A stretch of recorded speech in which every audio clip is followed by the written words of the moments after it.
Chers amis internautes, bonjour et merci de nous retrouver sur ce nouveau numéro de Gros Plan. Aujourd'hui, nous recevons pour vous Dr Martial Tibus Zanou. Il est spécialiste en droit pénal. Avec lui, nous allons faire le tour de l'actualité socio-politique, notamment les dernières décisions de la Cour africaine. Et sur ce plateau, je suis avec Arnaud Doumanhoun du site de l'information Le Portail. Arnaud, bonjour. Bonjour, cher ami Koshimo. Bonjour, professeur. Bonjour, messieurs les journalistes, et merci de m'inviter à Bénin Web TV, une chaîne prestigieuse et qui a une très grande audience. Merci beaucoup, professeur. C'est nous qui sommes honorés. Merci bien. Nous allons donc tout de suite aborder le sujet qui défraie l'actualité ces derniers jours, la décision de la Cour africaine des droits de l'homme et des peuples qui demande au Bénin d'abroger la révision de la Constitution intervenue en novembre 2019. Quelle est votre opinion sur la question? Alors, la Cour africaine des droits de l'homme et des peuples, c'est le bras judiciaire de l'Union africaine. Et il est à noter que les États africains tournent dos progressivement à cette Cour. Vous le savez très bien, le Rwanda et la Tanzanie ont jeté les éponges en 2016 et en 2019. Donc ça pose un véritable problème. La légitimité de la Cour. Les décisions qui sont rendues par cette Cour, qui sont non exécutées. Alors même que lorsque les États ont ratifié ce traité, eh bien, c'est eux-mêmes qui l'ont acté en 1998 et en ont conclu que les décisions de cette Cour étaient contraignantes. Maintenant, le hic, les États sont très jaloux de leur souveraineté et n'entendent pas perturber l'ordre interne de leurs droits positifs. C'est le nœud gordien de toute cette décision. Ils étaient conscients de cela avant quand même de... Oui, bien évidemment. Il me plaît, permettez-moi de vous rapporter, de vous citer, je vais le citer in extenso. Fatsa Ouguergou, juge à la Cour africaine des droits de l'homme et des peuples, de 2000 à 2006. C'est un Algérien. Il a exercé les fonctions de vice-président de cette juridiction de 2012 à 2013. Je le cite. Sur le papier, les États africains adoptent un langage pro-droit de l'homme. Mais il existe un hiatus entre le discours et la pratique que l'on retrouve au niveau de l'exécution de ces décisions de la Cour, affirme-t-il.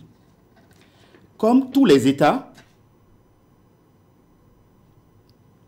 le discours à la pratique que l'on retrouve au niveau de l'exécution de ces décisions est toujours objet à friction.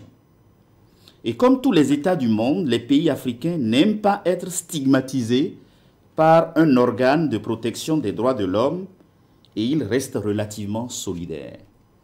Car ils sont tous dans la hantise de voir ce qui est arrivé à leurs voisins leur arriver. C'est valable pour la dimension pénale et internationale, de même que pour les droits de l'homme. Finalement, on peut dire qu'il y a une sorte d'hypocrisie au niveau des États africains, parce que sur le papier, ils se montrent pro-droits de l'homme, mais dans l'application, ce n'est pas ce qu'on voit. Oui, je vous le concède volontiers. Vous voyez, je l'ai cité de façon intégrale. C'est déplorable, c'est regrettable, mais comme je viens de le dire, quand je me replace dans le contexte de notre pays, il n'appartient pas à cette juridiction d'enjoindre à l'État de devoir abroger une loi constitutionnelle, qui est le socle fondateur de la République. Vous comprendrez bien qu'il sera très difficile pour les États, vous avez vu les différentes injonctions qui ont été faites, même à l'État ivoirien, mais qui n'ont pas été suivies. Donc moi, le vrai problème qui se pose aujourd'hui par rapport à cette Cour, ou bien les États qui l'ont instituée doivent se revoir pour la réformer, ou sinon, à long terme, elle finira par ne plus exister, puisque les mêmes États qui ont institué cette institution ne parviennent pas à exécuter les décisions qui sont rendues par cette instance. Est-ce que vous avez, quand on prend les arguments avancés par la Cour, par rapport notamment à l'abrogation de la Constitution, on parle de la violation du principe de consensus, on parle également de la procédure d'urgence, mais qu'est-ce que vous pensez? Est-ce que ces arguments ne sont pas pertinents, notamment la question du consensus? Est-ce que ces arguments avancés par la Cour pour estimer donc qu'on a révisé maladroitement la Commission béninoise, est-ce que ces arguments ne sont pas pertinents? La question du consensus ne se pose pas de mon point de vue, puisque cela participe d'une jurisprudence. Cette question du consensus a été réglée par la Cour constitutionnelle. Donc elle ne peut pas encore s'autosaisir pour revoir une disposition, une décision qui a déjà fait jurisprudence. Donc c'est à bon droit que la Cour constitutionnelle n'a pas pris en compte cet argument. Mais la jurisprudence fait part...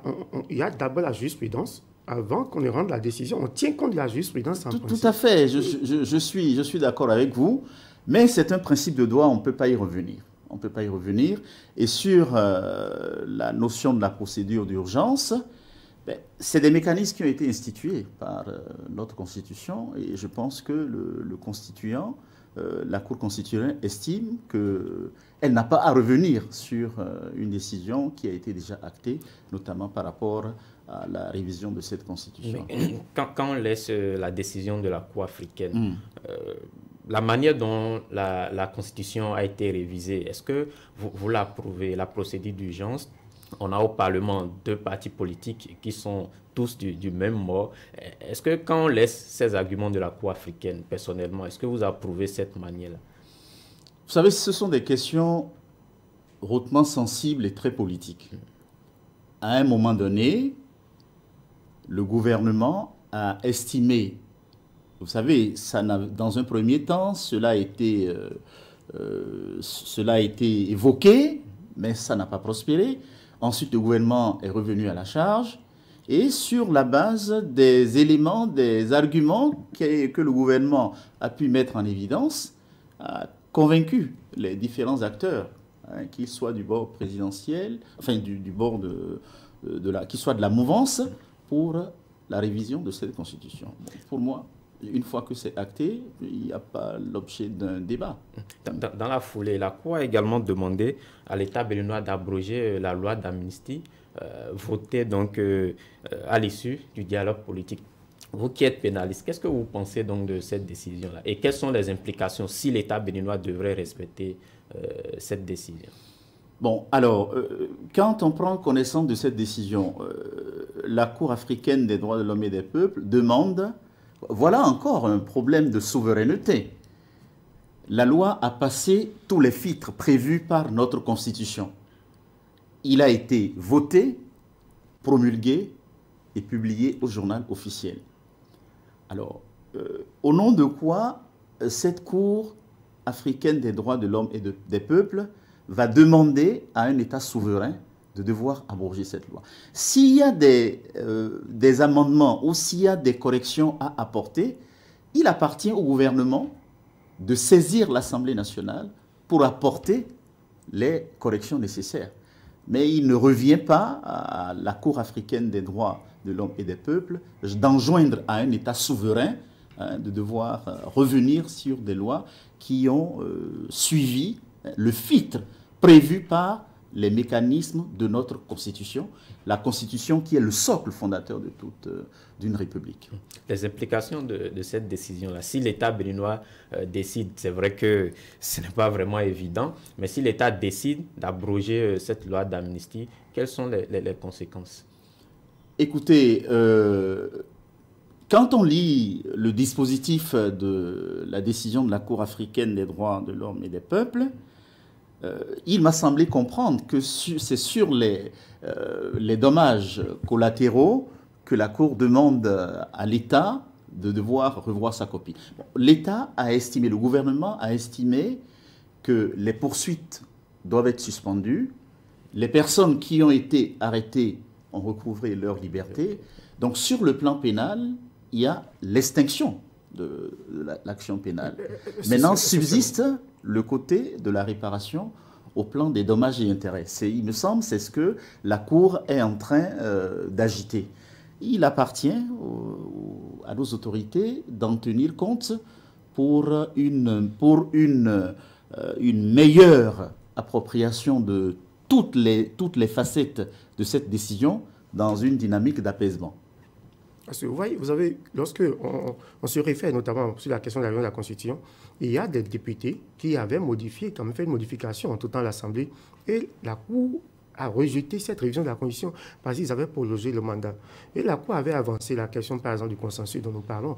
Mais si on laisse cela, si on permet aujourd'hui que des députés se retrouvent de tel ou tel bord pour modifier à tout moment, à tout vent, la Constitution en vase clos, est-ce que, à long terme, cela ne va pas poser un problème?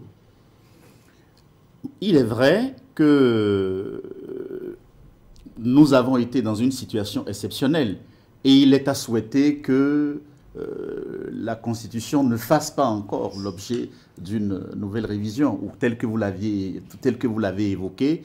Je pense que les essentiels qui devraient faire l'objet d'une révision ont été pris en compte. Donc il est à souhaiter qu'on reste dans cette stabilité par rapport à la Constitution.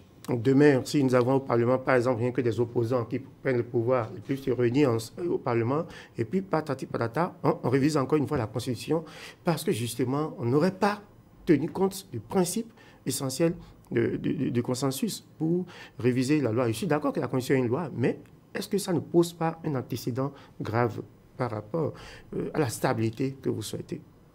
Oui, en termes d'antécédents, bon, je partage votre opinion. Mais vous savez, les politiques ont leur logique et les gouvernants ont leur logique qui échappe parfois aux méandres du droit. Donc, c'est à espérer que le droit soit véritablement pris en compte pour que, à chaque moment, à chaque gouvernance, on n'assiste pas à ce genre de situation qu'on peut évidemment déplorer. Et quand la Cour, quand on estime, parce que nous avons suivi le professeur Salami, qui parle de juridicité, parce qu'on parle on parle de la jurisprudence, vous l'évoquez tantôt, vous dites que c'est la Cour qui a érigé le principe du consensus. Donc on peut se passer donc de cette jurisprudence-là, alors qu'on sait que ce soit la jurisprudence ou la doctrine, tout cela intervient dans la prise de décision du juge constitutionnel. Est-ce que désormais, on peut tout le temps se passer de la jurisprudence? La jurisprudence est une source du droit. Et à partir de cet instant, je ne crois pas qu'il soit possible qu'on puisse en passer, notamment dans des situations qui ont déjà fait l'objet de contentieux et sur lesquelles la Cour constitutionnelle a déjà tranché. Justement, si on devait tenir compte de la jurisprudence, est-ce que la Constitution telle qu'elle est révisée, validée par la même Cour, est-ce que c'est normal?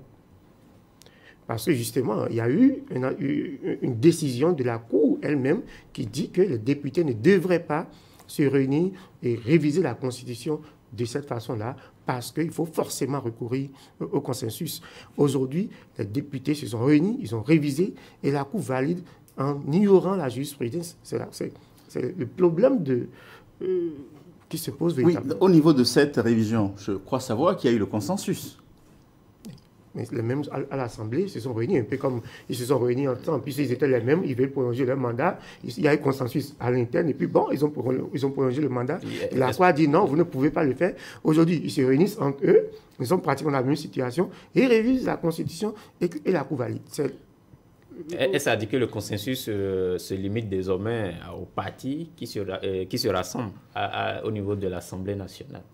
Non, moi je ne partage pas ce point de vue, puisque la Cour constitutionnelle est composée d'éminents juristes. S'ils ont pu en arriver là, c'est que leur décision a été motivée et que les fondements de ces décisions se sont imposés en dépit de tout ce qu'on peut voir de l'extérieur, de toutes les critiques qu'on peut apporter. Est-ce que le droit n'est pas trop politisé? Est-ce qu'on ne peut pas... c'est pas trop subjectif aujourd'hui, de sorte qu'aujourd'hui, quand ça arrange, puis ça passe comme une lettre à la poste. Est-ce que vous ne trouvez pas que...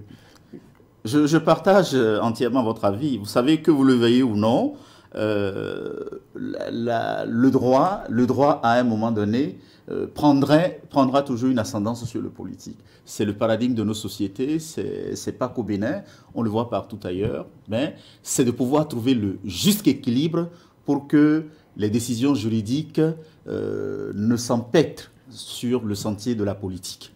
La Cour africaine, en demandant à l'État béninois d'abroger la Constitution, elle voit, en vue de la présidentielle 2021, elle estime que la Constitution, en tout cas telle qu'elle est appliquée aujourd'hui, peut constituer à écarter certaines personnes donc, de cette compétition électorale. Notamment, il y a la question du parrainage qui fait grincer les dents. Qu'est-ce que vous pensez justement de cette question-là? De la question du parrainage? Oui.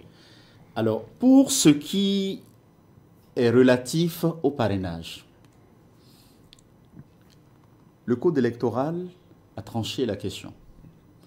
Et je crois savoir aussi que nous avions suivi le porte-parole du gouvernement qui a dit que ce parrainage, du moins, ne fera pas l'objet, la loi portant sur le parrainage, ces dispositions, ne fera pas l'objet d'une modification quelconque avant les prochaines élections présidentielles.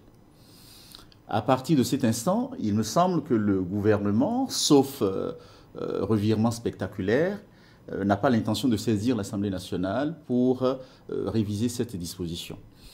À partir de l'instant où c'est une loi qui a été votée, elle s'impose, promulguée et publiée au journal officiel, elle s'impose à tous les acteurs. Malgré les dangers qui s'annoncent. Il est évident, c'est vrai, l'opposition critique, la société civile aussi tire la sonnette d'alarme.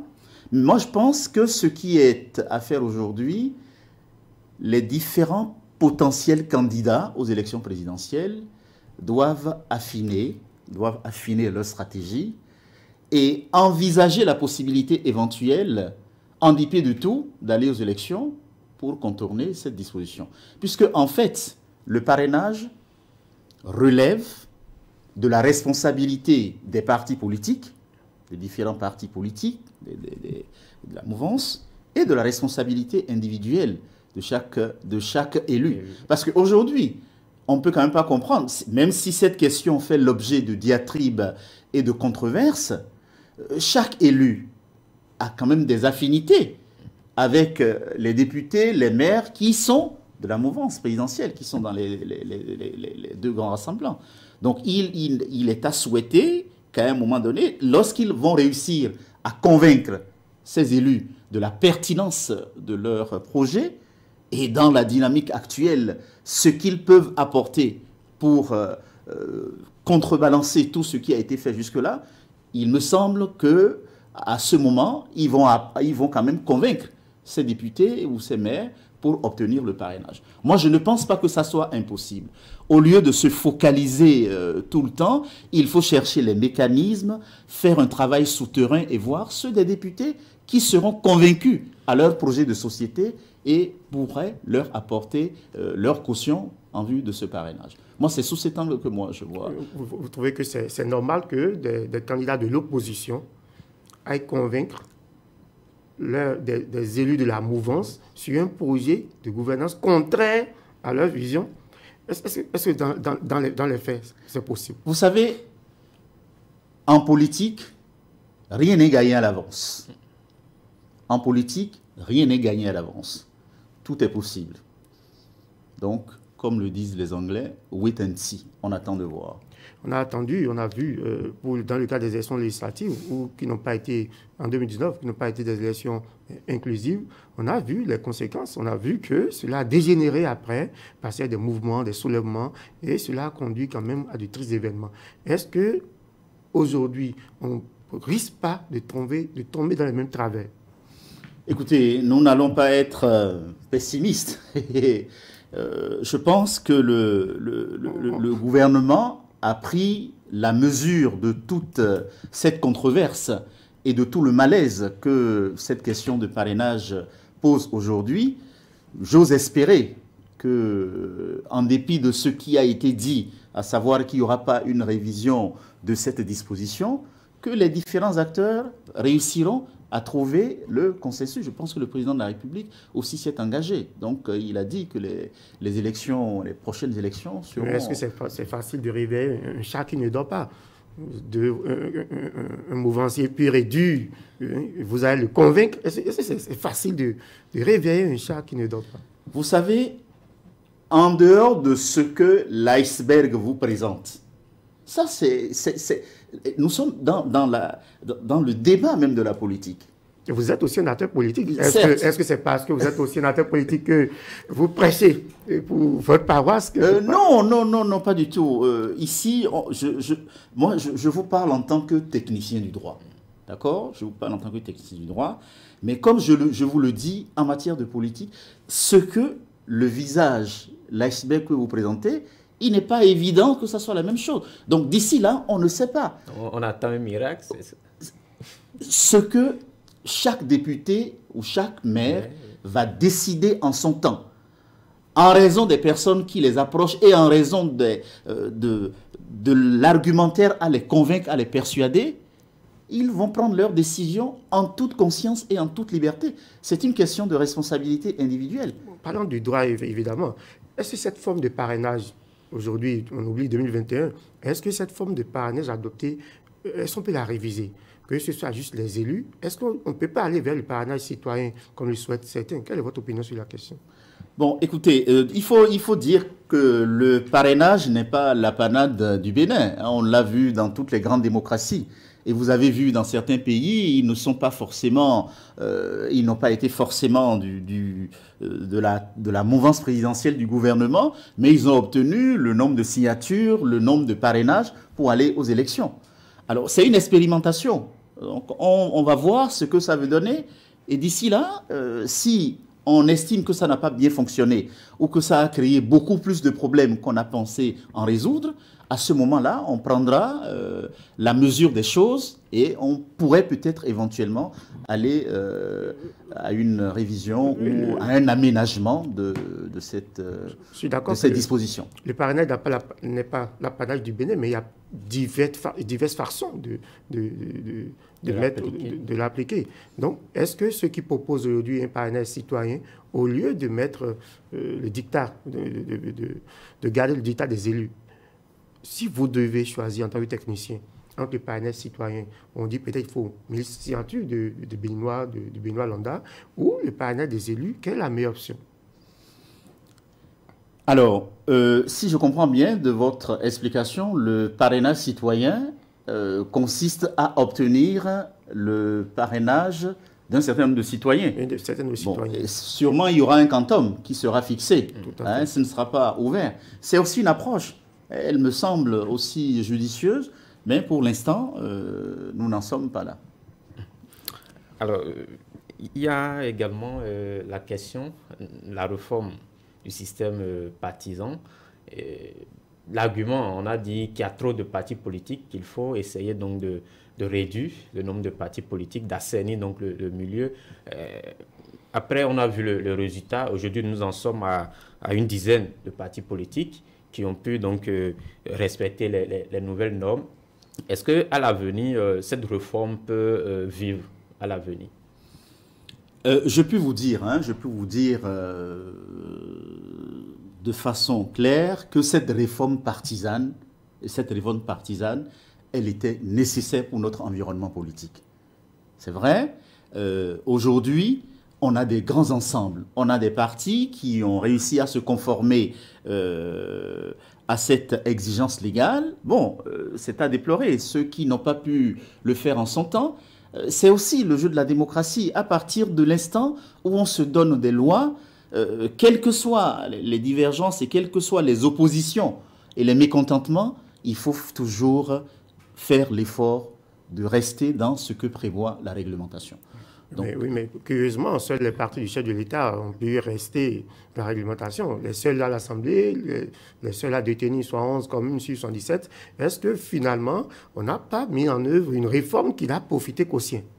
Vous savez, les différents blocs qui se sont constitués, c'était des entités, des partis qui avaient leur autonomie propre et qui ont perçu la nécessité de la réforme partisane et qui se sont mis ensemble.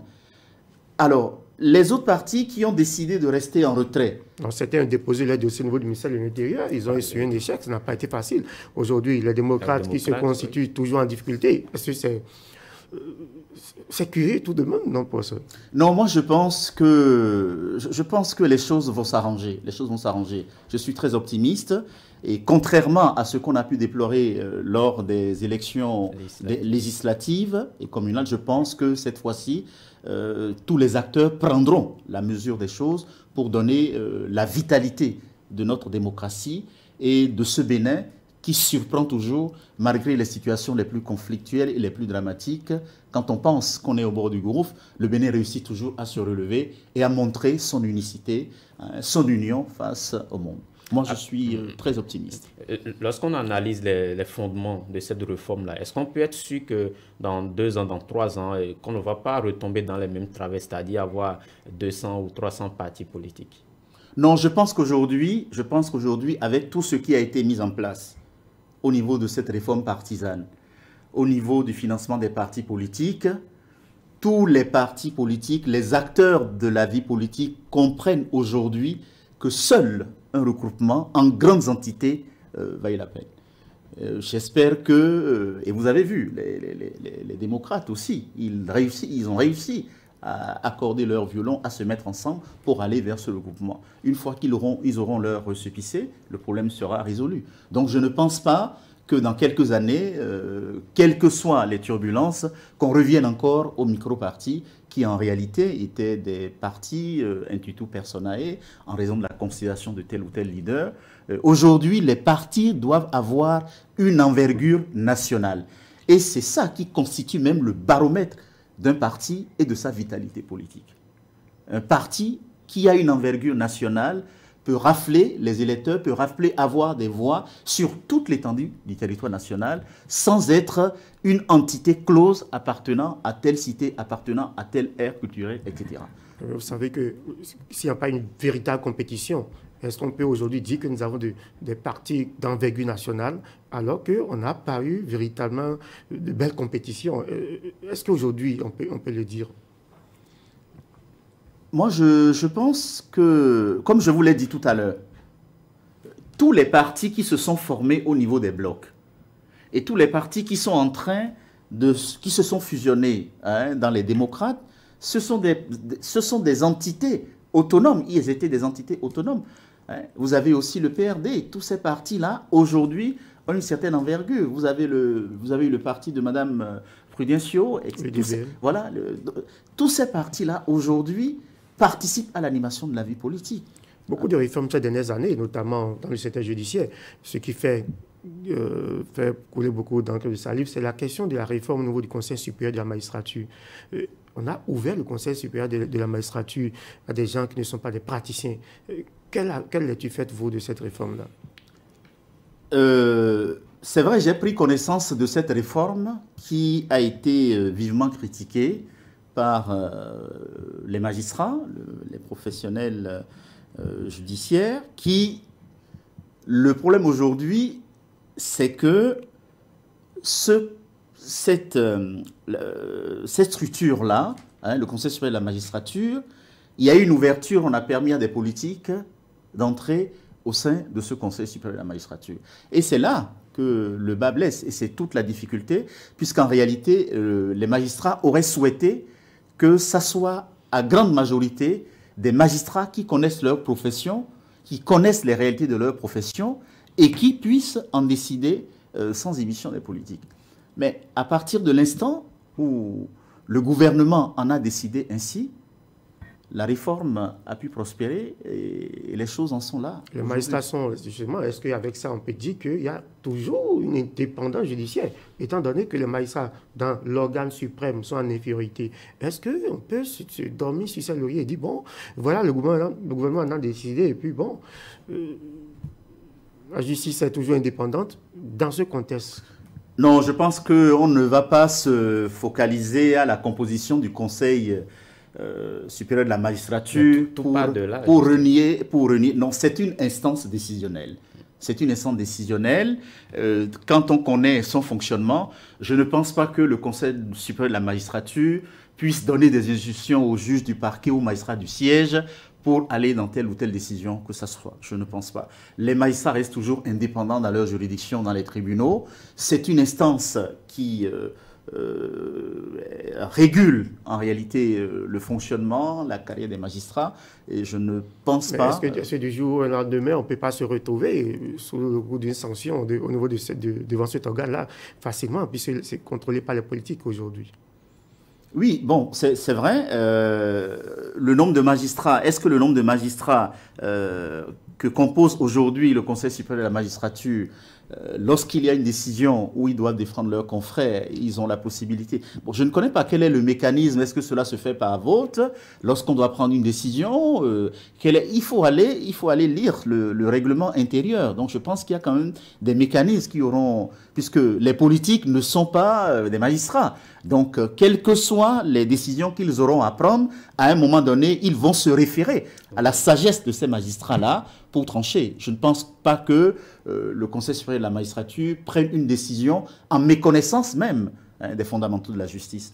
L'autre réforme qui a fait des mécontents, surtout au sein donc, des hommes du droit, c'est la création de la CRIET, qui, enfin, a-t-on dit, est là pour lutter de façon correcte donc, par rapport aux questions de la corruption, de la malgouvernance et tout. Aujourd'hui, il y a eu des aménagements qui ont été donc effectués au niveau donc, de cette cour-là. Alors, en tant que praticien du droit, est-ce que la CRIET, au vu des décisions qu'elle a rendues jusque-là, est-ce qu'on peut continuer à dire que c'est une cour politique? Monsieur le journaliste, vous avez fait une synthèse remarquable. Et votre question, elle est pertinente. Et je n'aurai plus grand-chose à vous dire par rapport à votre questionnement. Et c'est ce qui explique le fait que le droit évolue. Le gouvernement a décidé de faire des réformes. Donc, on ne peut pas procéder à des réformes sans innovation. Et comme vous l'aviez dit, au départ, la critique qui a été faite à la CRIET, c'est qu'en réalité, il n'y avait pas le principe du double degré de juridiction.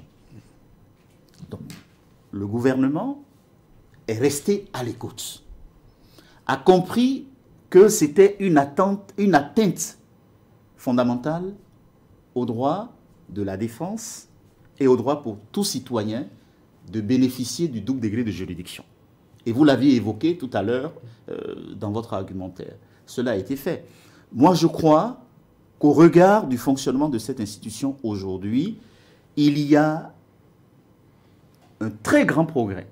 Aujourd'hui, les gens font très attention parce qu'on sait que lorsque vous tombez sous le coup de la loi et en fonction de l'infraction que vous auriez commise, quand vous vous retrouvez devant la CRIET, la sanction, elle est sévère. Donc, dans la mentalité, dans le commun des Béninois, cette juridiction est venue apporter une solution à un pan des infractions qui étaient connues par les juridictions de droit commun, les juridictions ordinaires, mais qui aujourd'hui a pris une autre envergure. Et vous voyez, toutes les décisions qui sont rendues, par exemple, en ce qui concerne la cybercriminalité. Hein? Vous en avez au moins 3, 4, 5, presque tout. Lorsque la CRIET se réunit, lorsque la juridiction siège, il y a toujours des décisions qui sont rendues au niveau de la corruption, au niveau du détournement. Donc moi, je pense que c'est une juridiction qui est venue résoudre un problème infractionnel et aujourd'hui, tout le monde fait très attention. Moi, je pense que cette réforme-là, par rapport à l'institution de la CRIET, est une réforme bénéfique. Et elle est d'autant plus bénéfique aujourd'hui puisque, comme vous l'aviez dit tout à l'heure, il y a le principe de double de juridiction. Je pense que de ce point de vue, elle me paraît satisfaisante. Pourtant, c'est vrai, ce qui a entaché beaucoup plus dans le démarrage des activités de la CRIET, c'est surtout les dossiers politiques qui ont été évacués avec des sentences assez lourdes. Est-ce qu'aujourd'hui, si on doit revenir un peu plus en arrière, est-ce qu'il n'y a pas des regrets à avoir par rapport à la mise en place de cette juridiction? Regret en quel thème par rapport aux décisions qui ont été rendues? Je pense que tous les dossiers qui ont été connus par la CRIET relèvent de son champ de compétences. Donc c'est parce que la CRIET était compétente pour connaître de ces dossiers que ces dossiers ont été affectés devant elle. Et à partir de l'instant où ces décisions... Par exemple, certains cas, notamment par le cas de l'homme d'affaires, Sébastien Diavon, qui a été condamné. Mais est-ce qu'avant, par exemple, quand le candidat Parti Salon n'était pas au pays, il a été représenté par ses avocats, et ici, dans le cas d'espèce, la CRIET refuse que des gens se représentent par leurs avocats. Est-ce que vous êtes praticien? Pourquoi aujourd'hui il y a une telle situation? Les avocats, vous avez dit que... On tient à voir l'accusé. On dit qu'il faut forcément une présence physique de mise en cause de l'accusé, alors que l'accusé veut se faire représenter. Pourquoi aujourd'hui on n'arrive plus à le faire? Bon, là nous allons dans des questions, nous allons dans les méandres de la procédure. Et en fonction de l'infraction qui est reprochée, nous ne sommes pas en matière civile, nous sommes en matière pénale. Donc vous comprenez qu'il sera très difficile pour une juridiction qui statue sur des questions d'ordre pénal, sur des faits qui ont été reprochés à une personne dont on dit que les éléments de l'infraction sont réunis à son égard. Il me semble difficile pour une juridiction pénale d'accepter une représentation de la personne mise en cause. Mais durant la juridiction ordinaire, au niveau de la première instance, au tribunal, est-ce que la chose n'est pas possible? Est-ce que ça ne se fait pas de cette façon-là? Pourquoi devant la CRIET, ce n'est pas possible? Ou c'est de façon générale, en matière pénale, on ne peut pas se faire représenter?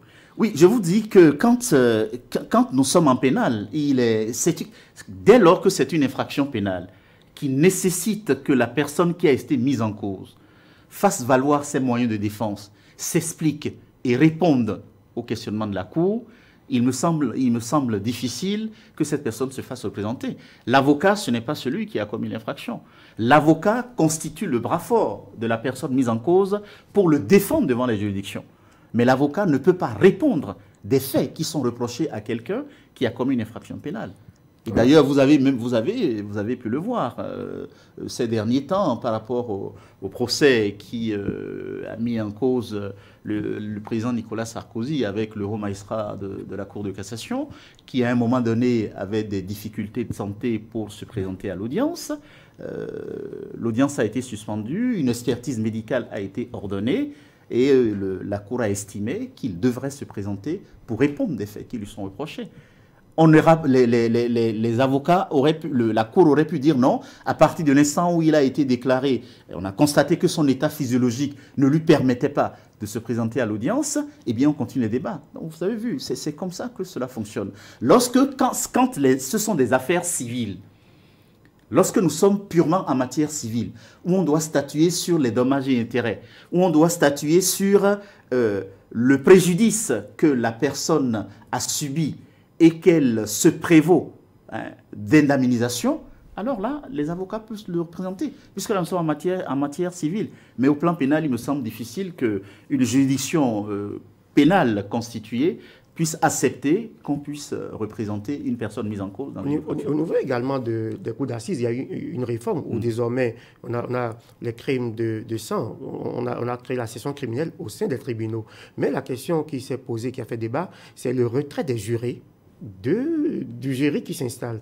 Est-ce qu'avant, on avait, au niveau des cours d'assises, on avait des jurys, des regards externes pour que ce ne soit pas juste du juridisme, que ce ne soit pas du droit pour du droit. Et donc, aujourd'hui, ces personnes sont retirées dès lors qu'on a institué des sessions criminelles au niveau des tribunaux. Est-ce que le retrait de ces jurés ne va pas avoir une autre conséquence sur le rendu en matière décisionnelle au niveau de ces sessions criminelles? Bon, vous savez, le fonctionnement les jurés, ce ne sont pas forcément des personnes qui ont un profil juridique, mais c'est des personnes qui ont été choisies en raison de leur probité, en raison de leur pratique et en raison de leur loyauté. Et pour autant, lorsque les magistrats se retirent pour décider, la décision, c'est vrai, c'est collégial. Les magistrats vont demander aux jurés, on procède généralement par vote, mais pour autant, cette réforme, nous sommes dans la dynamique des réformes. Pourquoi on n'a pas voulu garder les jurés, tel que vous l'aviez dit? Je pense qu'une réforme, quand elle est mise en place, on se réfère toujours à ce qui a bien fonctionné, ce qui n'a pas bien fonctionné. Parce que leur présence était inutile.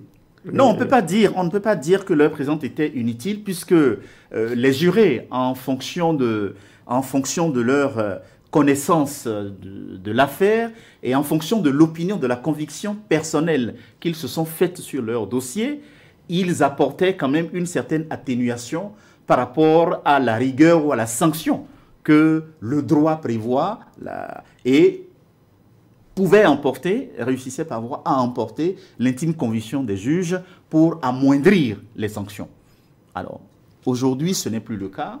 Mais pour autant, les juges prendront toujours les décisions qui s'imposent, quelles que soient les infractions. Vous savez, il y a l'excuse de provocation, il y a les circonstances atténuantes, et les juges, les magistrats, lorsqu'ils sont saisis des dossiers, apprécient de façon concrète en fonction du contexte et de l'affaire qui leur est présenté. Et c'est pour ça, vous voyez, parfois, il arrive que les juridictions prononcent des relaxes au bénéfice du doute. Donc, pour autant, l'absence des jurés aujourd'hui dans les formations des cours d'assises ne constitue pas un handicap majeur dans la prise de décision des magistrats.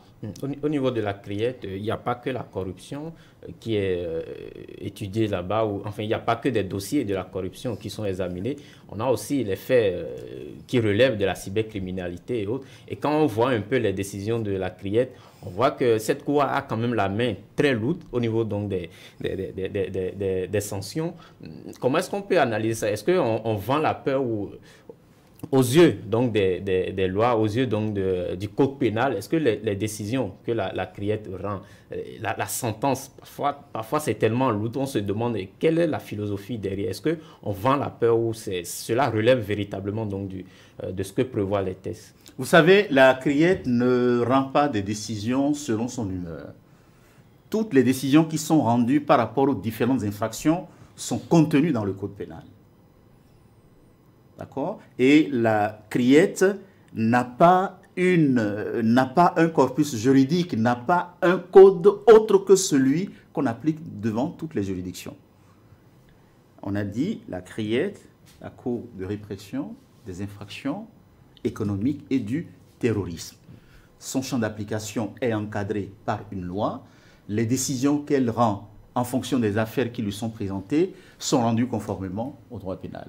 C'est vrai qu'il peut arriver en fonction du contexte de l'infraction. Quand vous lisez par exemple certaines décisions relatives à la cybercriminalité, c'est effarant de savoir que des jeunes ou des délinquants puissent en arriver à ces extrêmes. Et à partir de cet instant, lorsqu'on se réfère aux dispositions contenues dans le code pénal et aux différents textes qui prévoient les sanctions, il est tout à fait normal que la criette puisse placer la barre très haute pour décourager ces différents agissements et ces délinquants. Oui, on s'est précipité dans la mise en place de la criette, mais on n'a pas remarqué cette même dynamique-là dès lors qu'il s'est agi de l'installation, par exemple, de l'autre juridiction de la Cour des comptes. Pourquoi, depuis plus d'1 an, on tarde à installer la Cour des comptes, alors que quand il s'est agi de la criette, il y avait des dossiers politiques en instance, ça a été très vite. Monsieur les journalistes, vous posez des questions très subtiles qui nécessitent qu'on puisse vous apporter des réponses de techniciens sans et basculer dans des dérives politiques, dans des analyses politiques. La Cour des comptes dont vous parlez, je crois que le processus, le mécanisme est en cours. Depuis plus d'un an. Depuis plus d'un an. On dit qu'on n'a pas des magistrats, des auditeurs, alors qu'il y avait quand même, au niveau de la Cour suprême, il y avait des juges quand même qui rendaient des décisions. Oui, bon, alors... on n'arrive pas à installer... Cette Cour, dans la dynamique, dans l'entendement du gouvernement, cela participe de la réforme et d'une uniformisation par rapport à notre espace, à l'espace UEMOA. Donc je pense que, j'espère que d'ici là, ça va se mettre en place. Qu'est-ce que cette Cour peut apporter par rapport, c'est-à-dire en matière de fonctionnement, par rapport au travail qui se faisait déjà par la Chambre des comptes au niveau de la Cour suprême? Quelle différence pourrait-on... Non, on ne parlerait pas en termes de différence, mais forcément, il y aura toujours une plus-value. Hein, lorsque cette Cour-là sera... Si on tient à ce que cette Cour sera instituée, c'est que les modes de fonctionnement, les mécanismes de gestion connaîtront certainement une évolution contrairement à ce que c'est aujourd'hui. Ils ont dû faire l'état des questions. Quels sont les goulots d'étranglement? Qu'est-ce qui ne permettent pas le bon fonctionnement de cette Cour au jour d'aujourd'hui? Et je pense que dans la dynamique des réformes, forcément, si on va vers la réforme de la Cour des comptes, c'est parce qu'il y a quand même quelque chose de novateur. Est-ce qu'il y avait une urgence, étant donné déjà que le travail se faisait par des juges? Est-ce qu'il y avait une urgence à installer une Cour des comptes quand on sait qu'on avait déjà la Chambre des comptes au niveau de... Non, moi je ne pense pas que le gouvernement ne parle pas en termes d'urgence. Hein. C'est en termes d'harmonisation de cette Cour, puisqu'il y a quand même beaucoup de pays qui disposent de cette Cour. Donc le gouvernement veut s'inscrire dans une dynamique qui intègre les réformes pour donner toujours une image. Ça ne faisait pas des éléments fondamentaux qui ont permis de réviser la Constitution. C'est pour ça que je vous parle d'urgence. S'il y avait véritablement matière à réviser, par exemple, la Constitution pour l'installation pour l'institution de la Cour des comptes. Vous savez, la révision de la Constitution doit être disjointe de la Cour des comptes, puisque la Cour des comptes, vous connaissez sa compétence. Hein, elle a d'autres compétences. Je pense que ça va conforter. Le gouvernement a estimé que c'était beaucoup plus prioritaire d'aller vers la révision de la Constitution que d'accélérer le processus de la révision de la Cour des comptes, qui en réalité constituerait un appui par rapport aux réformes qui auront été mises en place au niveau constitutionnel. La question des droits de l'homme sous le régime du président Patrice Talon, de 2016 à 2020, qu'est-ce que vous retenez? Parce qu'on a vu beaucoup de rapports qui dénoncent une certaine violation de ces droits-là. Aujourd'hui, qu'est-ce que vous retenez de cet aspect de la gestion donc, du président Patrice Talon? Moi, je n'ai pas eu connaissance du contenu de ce rapport, à part ce que j'ai pu lire un peu sur la question. Je crois que la commission... Le Bénin qui a été retiré des pays sûrs par le FRA, l'Amnesty International qui a dénoncé beaucoup plus des exactions. Vous avez quand même suivi cette actualité, notamment le retrait du Bénin de la liste des pays d'origine sûre. Oui, j'ai suivi comme vous cette actualité, mais sur quelle base cela a été fait? Est-ce qu'ils avaient des indices? Certainement qu'ils ont eu certains éléments d'appréciation. Mais vous savez, la question des droits de l'homme, on en rencontre dans toutes les cités, c'est vrai dans tous les pays. Sauf que dans une certaine mesure, c'est beaucoup plus récurrent, beaucoup plus flagrant dans d'autres pays que sous certains cieux. Donc moi, je n'ai pas lu ce rapport et je ne peux pas le commenter. Oui, mais personnellement... Est-ce que vous avez certainement observé, vous avez certainement observé des faits qui peuvent vous permettre de dire oui la restriction au minimum du droit de grève, la suppression, l'interdiction des marches et de plusieurs manifestations publiques. Est-ce que vous estimez aujourd'hui que véritablement les libertés, selon vous, quel est l'état des libertés au cours de ces 4 dernières années? Je vais faire mon analyse sous 2 pans. Vous voyez, lorsqu'on pose la question de la violation des droits de l'homme, et par rapport subséquemment aux exemples que vous avez évoqués, il ne faudrait pas se focaliser de façon stricte vers ce qui est négatif. Il faut voir aussi l'aspect positif. Hein.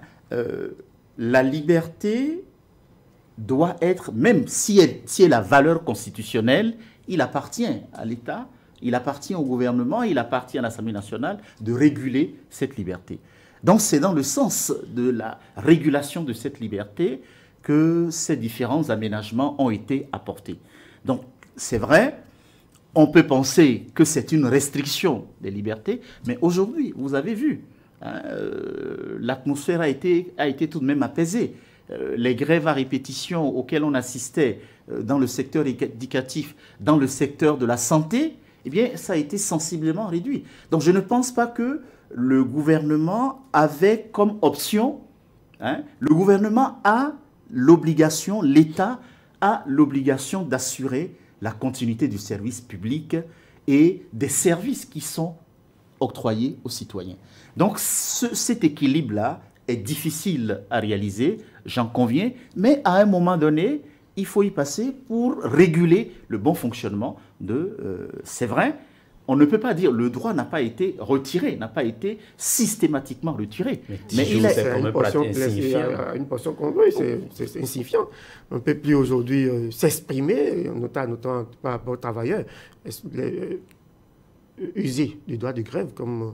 Oui, mais même si cela paraît insignifiant, il y a quand même des creusets, il y a toujours un dialogue social, il y a des instances qui représentent les syndicats des travailleurs, et lorsqu'il y a des situations, il y a des problèmes qui touchent véritablement au fonctionnement ou aux difficultés du secteur ou par rapport aux libertés syndicales, eh bien le dialogue social est quand même est toujours à l'aune de l'actualité, et il y a des instances pour le faire. Mais vous constatez quand même que peut-être du fait, de cette restriction, hein, mais il y a beaucoup de décisions qui se prennent.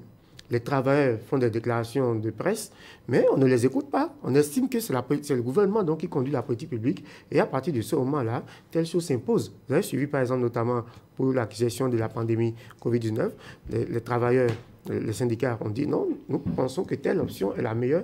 Ils n'ont pas été écoutés. Et de plus en plus, on remarque qu'on avance et puis, bon, ils font d'autres déclarations. Et puis, donc, désormais, c'est des déclarations de presse et puis le gouvernement avance. Vous savez, le gouvernement a pour mission la sauvegarde de l'intérêt général et de l'ordre public. Et au moment de prendre des décisions importantes qui engagent l'État, qui engagent les citoyens, qui engagent la vie de notre nation, les gouvernants doivent toujours se mettre au-dessus de la mêlée. Vous le dites ici, quand vous voyez toutes les critiques qui ont été faites par le confinement dans les pays occidentaux, où on pense que le fait d'en arriver au confinement pour le Covid, c'est la négation même, c'est le manque de respect, c'est la violation même du droit individuel qui est reconnu à chaque citoyen. Pourtant, ça n'a pas empêché le confinement. Et vous avez vu les retombées positives dès lors que les gens sont... À un moment donné, on ne peut plus, les gouvernements sont contraints de faire des choix, hein, même si cela déplaît à certaines corporations, pour sauvegarder l'intérêt public et pour sauvegarder le fonctionnement des institutions. Donc il faut prendre les lois et restreindre donc les libertés, et puis après dire bon voilà, le chien à bois la cavane pas, c'est l'impression qu'on a aujourd'hui. Monsieur le journaliste, vous êtes d'une subtilité d'esprit qui est vraiment, qui me surprend, mais c'est bien. Vous voulez toujours m'emmener à dire ce que je n'ai pas envie de dire. Hein? Moi, c'est vrai, vous êtes dans votre rôle. Il ne m'appartient pas de critiquer les décisions qui sont prises par les gouvernants, de quelque pays que ce soit. Il m'appartient de vous dire, de vous exposer ma vue sur les questions, de vous dire que c'est vrai, j'en conviens, à un moment donné, on peut avoir le sentiment que les gouvernants empiètent sur les libertés. Mais à un moment donné, on doit quand même se convaincre à l'idée que le gouvernement est là pour l'intérêt général et non pour des intérêts claniques liés à telle ou telle corporation. Donc ce qui est à souhaiter, c'est que l'équilibre se fasse dans les restrictions des libertés et la liberté laissée aux citoyens de s'exprimer sur la gouvernance de la cité. Alors, c'est vrai que vous êtes resté dans une posture technique jusque-là, mais on va parler un peu du bilan du président Patrice Talon. Et vous allez vous détacher un peu de votre manteau d'homme de droit, de technicien et tout, et de nous dire concrètement, en tant que citoyen, ce que vous retenez donc de ces 4 ans ou de ces 5 ans de gestion du président Patrice Talon. Bien, donc vous avez mis les balises. Hein, vous avez mis les balises. Qu'est-ce que vous voulez que je vous dise et qui n'a pas été dit? Vous êtes citoyen béninois, vous avez vécu dans le pays.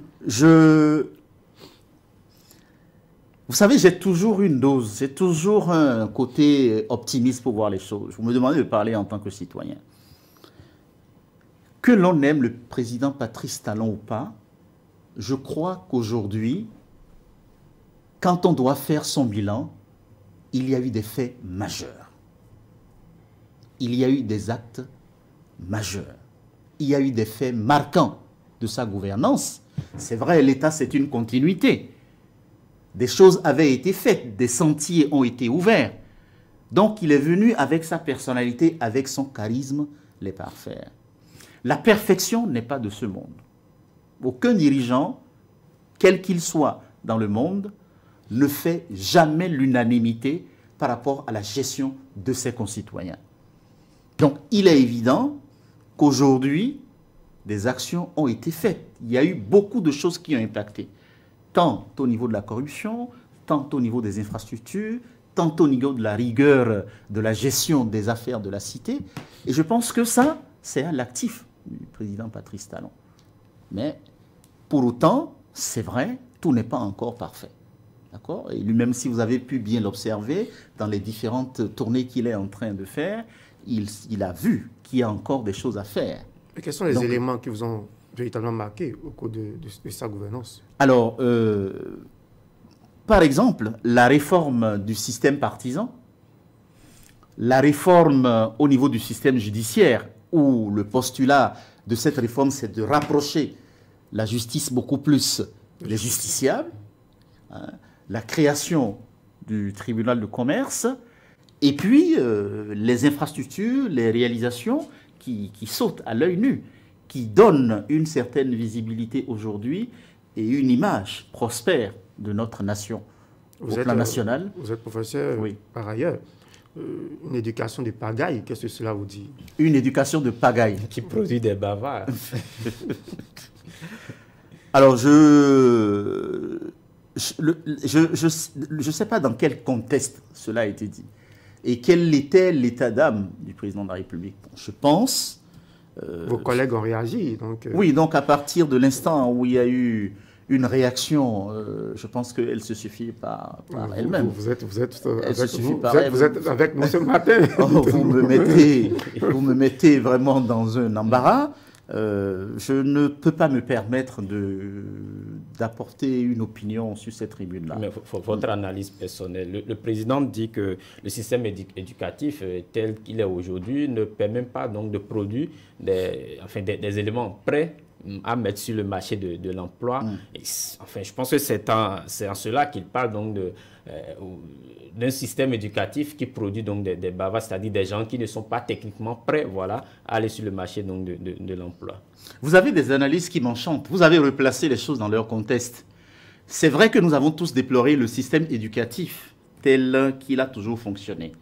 D'accord? Et c'est peut-être ça qui l'a emmené à dire en conclusion, on forme des personnes, on forme des gens qui ont du mal à être insérés, à être regorgés par le tissu social. Je pense qu'au-delà de ça, le système éducatif doit être repensé pour une meilleure prise en charge des apprenants lorsqu'ils quittent les universités, qu'ils transitent vers le monde de l'emploi. Et ça, c'est une politique que le gouvernement doit mettre en place. Et la question qui suit ici immédiatement, c'est que c'est en fin de mandat qu'on constate finalement qu'effectivement, on avait une éducation de bavardage. Qu'est-ce qui a été fait pour corriger véritablement le tir pendant plus de 4 ans de gestion du pouvoir d'État? C'est ça la question fondamentale. Oui, la question elle est fondamentale, d'autant plus que en fait, elle ne participe pas de la gouvernance du président Talon. C'est une question qui a toujours taraudé les différents corps de métier. On forme des apprenants, ils se retrouvent à la maison, à la charge de leurs parents. Il n'y a pas un tissu, il n'y a pas des entreprises qui les absorbent. C'est une question qui ne date pas d'aujourd'hui. Mais je pense qu'à partir de l'instant où le président de la République en a pris conscience et qu'il a mis le doigt dessus, il est à souhaiter que pour les prochaines années, des actions hardies soient mises en place pour apporter un début de solution, quelle que soit la personne qui sera à la tête de ce pays. Il y a cette réforme qui a fait également des mécontents dans votre rang à l'université. Le gouvernement décide désormais, au niveau donc des facultés, des départements, au niveau de la gestion donc de ces facultés. Avant, on parlait donc d'élections au sein donc des professeurs, ceux qui remplissaient donc les conditions. Aujourd'hui, on est dans une situation où c'est le gouvernement qui désigne. Non. Un processus de nomination. Oui, de nomination. Bon, c'est vrai qu'il y a eu cette... je crois que ça doit être... Je crois que c'est une mesure transitoire. On ne va pas rester dans la pérennité. J'ose l'espérer. Puisque nous avons de tout temps choisi ceux qui doivent nous diriger au niveau de nos départements. C'est vrai que ça n'a pas toujours bien fonctionné dans certaines entités. Vous savez, il y a toujours des dysfonctionnements. Est-ce que c'est sur cette base-là que le gouvernement a voulu provisoirement siffler la fin de la récréation? Je ne suis pas dans l'économie de ce qui a motivé le gouvernement à prendre ces décisions. Mais si le gouvernement a pris ces décisions, c'est que forcément le gouvernement avait ses raisons. Ce qui est à espérer, c'est que nous revenons au système qui a toujours prévalu dans nos universités, à savoir avoir des responsables que nous-mêmes, nous avons librement choisis et en qui nous faisons confiance. Voilà. Alors, si vous devez relever certains éléments ou des insuffisances à la gestion au cours de ces 4 dernières années, est-ce que vous avez des choses que vous pensez qu'on peut corriger? Ou tout a été parfait au cours de la gestion du président Patrice Talon? Non, je vous ai dit que la perfection n'est pas de ce monde. Et si il faut donner l'occasion de... Voilà, la perfection n'est pas de ce monde. Et je crois que en termes de souhait, je ne parlerai pas d'insuffisance. Des efforts ont été faits. Bon, certainement qu'il y a d'autres actions qui sont en chantier qu'il faudrait continuer de poursuivre. Notamment sur le plan de l'emploi des jeunes, sur le tissu social, à trouver des mécanismes pour appuyer les personnes qui sont en difficulté, les personnes miséreuses, la prise en charge des personnes qui sont atteintes de pathologies très graves et qui n'ont pas les moyens de se soigner et qui se laissent mourir, qu'on prenne en compte que nos gouvernements prennent en compte l'aspiration des couches les plus vulnérables et des personnes qui sont véritablement en difficulté. Donc, sur le social, la dynamique qui a été impulsée, la renforcer davantage sur l'octroi des microcrédits pour permettre aux gens de se sentir bien dans leur pays et de vivre en toute dignité, puisque c'est la dignité qui fait l'homme. Voilà. Alors, à présent, nous allons parler de vous, c'est-à-dire au-delà donc de votre manteau d'acteur politique, de votre manteau d'enseignant à l'université. On va beaucoup plus permettre aux internautes donc de vous connaître dans votre vie active. Okay. Alors, sur le plan de la famille, qu'est-ce qu'on peut retenir donc de votre fille? Que le professeur Zanon, au-delà du personnage public que tu me connais, qu'est-ce qu'on ne connaît pas de lui, qu'est-ce qu'il fait, au-delà du technicien, d'acteur politique, qu'est-ce qu'on peut savoir? Au-delà de ça, bon, je préside, je suis dans le milieu associatif aussi, je préside une association franco-béninoise de lutte contre le cancer. Vous savez, le cancer, c'est une maladie qui évolue en sourdine et que l'on découvre malheureusement à une époque très tardive. Je préside cette association. C'est en raison du Covid cette année que nous n'avions pas fait des actions d'envergure et que nous avions travaillé avec France 24 sur la sensibilisation via les réseaux sociaux. Sinon, chaque année, dans le cadre de cette association, On organise des séances en appui avec des partenaires, l'OMS et des personnes de bonne volonté. On organise des séances gratuites de dépistage des différents types de cancers, que ce soit le cancer de la prostate, que ce soit le cancer du col de l'utérus ou que ce soit le cancer du sein. Donc, dans le domaine associatif, c'est un peu ce que je fais. Dans le domaine culturel, quel rythme vous aimez beaucoup plus? Sur quel rythme vous dansez beaucoup plus? Dans le domaine culturel, je suis très attaché au rythme traditionnel. J'apprécie bien Alec Pirahou. Je dis que c'est un intellectuel communautaire. Quand il chante, on a du plaisir à l'entendre. Bema Omele aussi, que j'aime bien, dans les chansons. Et puis voilà. Il y a une chanson que vous aimez très bien, que vous aimeriez fredonner pour nous permettre... Bon, honnêtement, je ne me suis pas préparé à ça. Je ne me suis pas préparé à ça. Mais ce sont des chants que j'apprécie. Alevi, tout ça. J'aimais bien aussi... comment ça s'appelle, Alokpon et les Arpovi Athanase qui ont véritablement dans notre ère culturelle impacté de par leur composition. Et quand on prend la musique moderne, parce qu'apparemment vous restez très attaché à non, pas que je suis un salsero, j'aime bien la musique. J'aime bien la musique afro-cubaine. Et puis, pendant que j'étais au collège, j'appartiens à un groupe de musique, et puis je chante à mes heures perdues. Et aujourd'hui, quand j'ai l'opportunité de rencontrer les anciens musiciens de mon groupe, ceux qui m'ont connu, il m'arrive facilement d'enlever mon manteau de cadre, de professeur, pour interpréter des airs de musique. Voilà, c'est ça. En matière d'art culinaire, quel est le repas que vous aimez manger le plus à la maison, et en tout cas en famille? Oui, ce que j'aime bien les légumes. J'aime bien les légumes avec bon, je suis beaucoup plus sur les plats traditionnels. Bon, c'est vrai qu'en Europe, on a toujours mangé les plats européens. J'aime bien les légumes, j'aime bien les yams pilés, et voilà. Alors, les enfants tous au pays, ils veulent également être des acteurs politiques, des enseignants comme vous. Ils font quoi? Bon, des enfants, j'en ai pas eu beaucoup. J'ai 2 enfants. Il y a un qui a choisi de faire le droit comme son père. Je n'ai rien dit, il a voulu le faire. Donc, et puis, il y a ma fille qui fait aussi son cheminement. Voilà. Donc, des enseignants, tous des enseignants, donc dans quelques années sans doute? Probablement, oui. Probablement. Est-ce qu'il y en a qui s'intéressent à la politique parmi les deux? Non, pas du tout. Mais pourquoi? Est-ce que vous les avez déconseillés?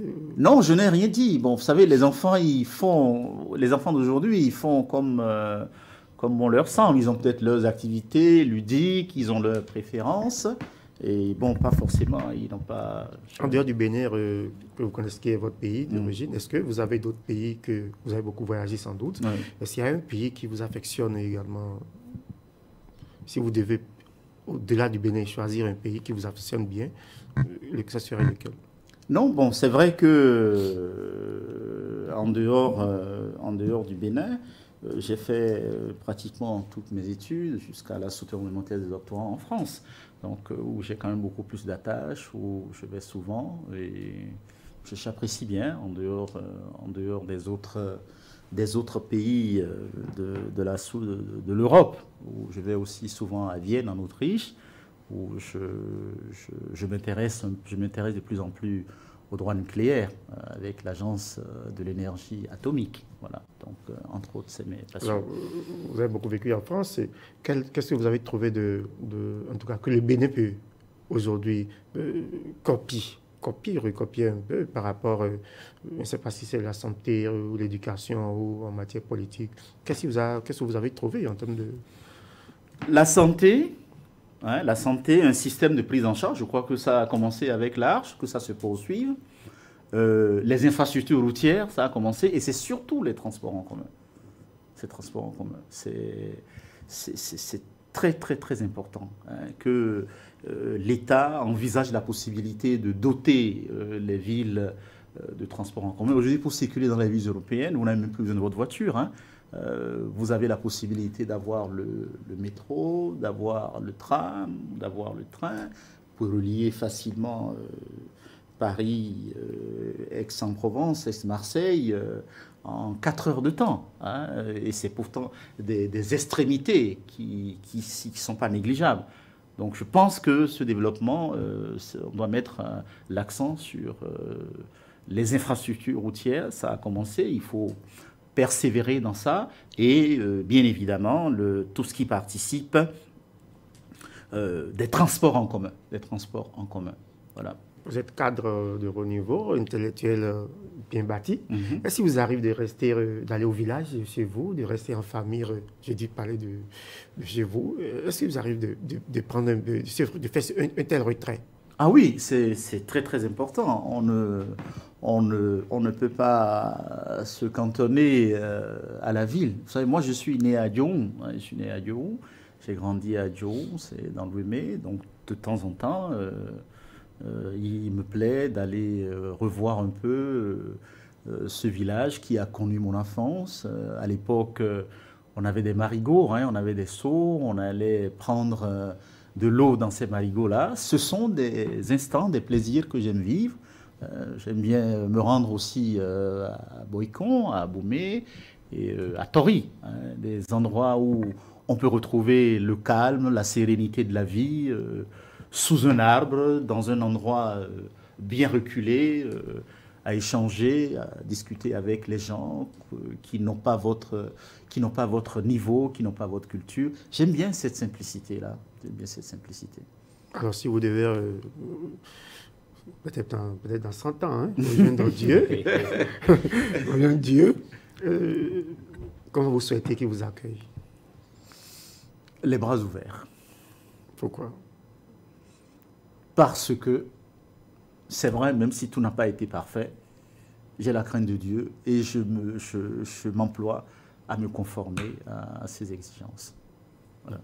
Un acteur politique qui vous inspire? Au plan international. National ou international? Un acteur politique, oui, un acteur politique qui m'a, enfin, je dirais, qui m'a beaucoup séduit de par sa gouvernance, c'est Obama. Qu'est-ce que vous retenez de lui? Dans un pays comme les États-Unis, il aura marqué la couche noire, la couche afro-américaine, avec toutes les réformes hardies et courageuses et faciliter la vie aux Africains. Hein. Il est resté dans une certaine simplicité et c'est d'ailleurs ce qui lui a valu un deuxième mandat. Et vous avez vu aussi le rôle qu'il a joué en tant que démocrate dans l'élection de Joe Biden. Professeur Macial, Tibius Zanou, nous sommes à la fin de cette émission. Qu'est-ce que vous avez à dire pour conclure? Alors, je vous remercie. Je remercie les dirigeants de la chaîne Bénin Web TV. J'ai souvent lu l'actualité. Vous êtes à l'aune de l'actualité. Vous informez. Et vous informez de façon objective. C'est ce que j'apprécie. Quand on vous lit, quand on vous écoute, il n'y a pas de prise de parti, que ce soit pour l'une ou l'autre partie. Vos analyses sont très objectives. Et j'ai pu noter aussi que vous avez une très très grande audience. Vous êtes très suivi dans tout le monde entier. Et je trouve que vous êtes de talentueux journalistes. Merci. Vous m'avez poussé, vous avez tenté de me pousser jusqu'au dernier retranchement. Hein. Même si je suis resté très subtil. Oui, vous avez résisté. Alors donc, j'apprécie ça. Hein, je vous souhaite, vous avez de l'avenir. Hein, je vous apprécie beaucoup. J'ai du grand respect pour vous. Je souhaite que vous soyez identifiés parce que chacun doit aspirer au meilleur. Que d'ici là, que la vie vous propulse pour des cieux ou des postes de responsabilité ou un journalisme de spécialité intervenant sur les questions d'ordre national ou international dans une spécificité, dans un domaine bien déterminé Je vous souhaite que de la réussite. Merci, et un merci. plein épanouissement dans votre profession, dans votre être et au plan personnel. Merci, Voilà. merci. Et merci de m'avoir invité. C'est bon. Alors, chers amis internautes, merci de nous avoir suivis. Nous avons reçu pour vous professeur Martial Tibus Zanou. Nous avons fait le tour de l'actualité sociopolitique. Il a été notamment question des décisions de la Cour africaine des droits de l'homme et des peuples. Il a également abordé le bilan du président Patrice Talon. Merci d'avoir été là et à la prochaine.